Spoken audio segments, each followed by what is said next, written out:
नमस्कार, मी शैला तुमचं सर्वांचं खूप खूप स्वागत करते।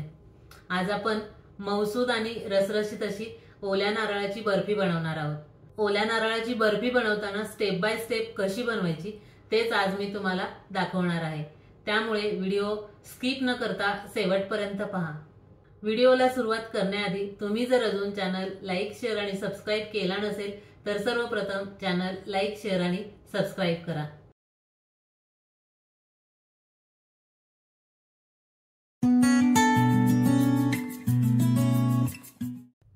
आज आपल्याला ओल्या नारळाची बर्फी बनवायची आहे। बर्फी बनवण्यासाठी 2 नारळ मी फोडून घेतलेले आहेत। आपण हे जे खोबरं आहे त्याची पाठीमागची काळी पाट आहे ती काढून घेऊया।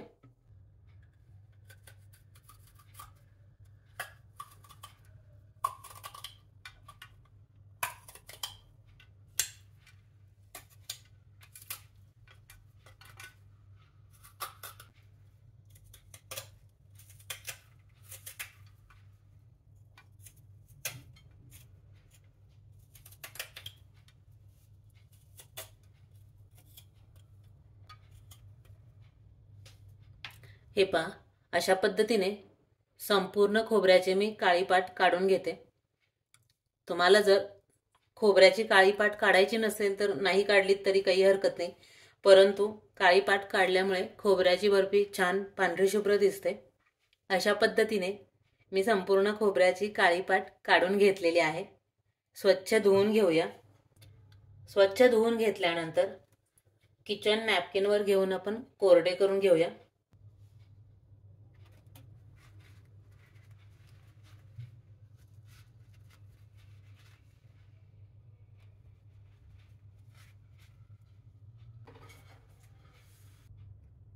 कोरडे करून घेतलेलं खोबरं किसून घेऊया।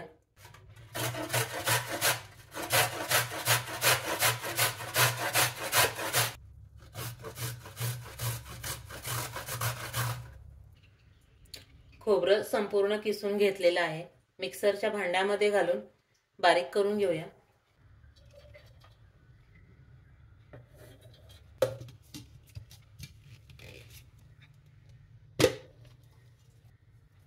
हे पहा, अशा पद्धतीने शिल्लक राहिलेलं खोबरंही मी बारीक करून घेते।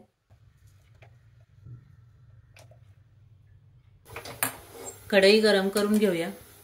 कढई गरम झाली की गॅस मंद करायचा। 2 चमचे साजूक तूप, बारीक करून घेतलेलं खोबरं 2 कप,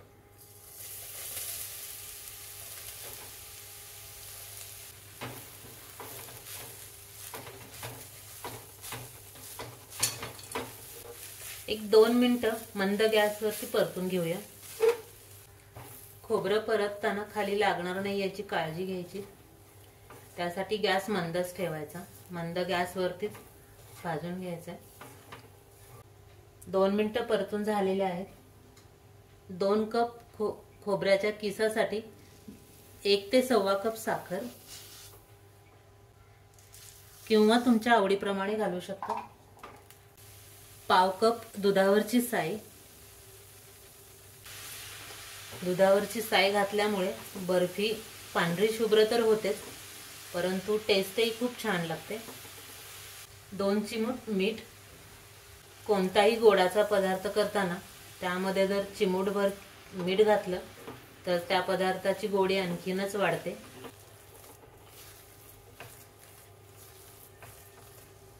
पहा, मिश्रण थोडं थोडं तेल सोडायला लागलेलं आहे, याचाच अर्थ आपलं मिश्रण तयार झालेलं आहे।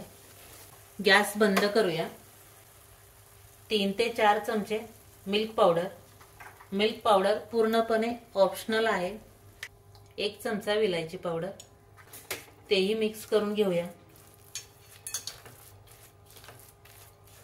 मिल्क पावडर पूर्ण मिश्रणामध्ये व्यवस्थित मिक्स करून घ्यायची, गुठळ्या राहिल्या नाही पाहिजे। आपण बर्फी ज्यामध्ये थापून घेणार आहोत त्याच्यावर थोडंसं तूप स्प्रेड करून घ्यायचंय।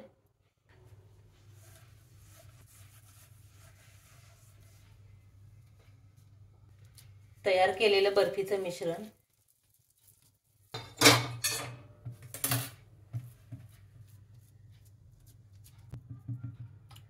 जाड पातळ तुम्हाला कितपत हवी त्या पद्धतीने थापून घ्यायची। 10 ते 15 मिनिटे थंड करण्यासाठी ठेवूया किंवा फ्रीज मध्ये 10 मिनिटे ठेवून थंड करून घेऊ शकता। अशा रीतीने संपूर्ण थंड करून घेण्यासाठी 20 मिनिटे लागलेली आहेत आणि आपली बर्फी पूर्ण थंड झालेली आहे। आपण कट करून घेऊया।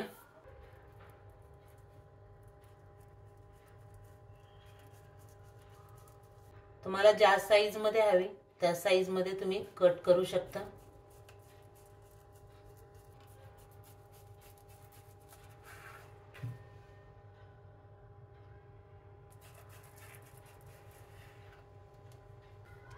साईडचं आपण काढून घेऊया।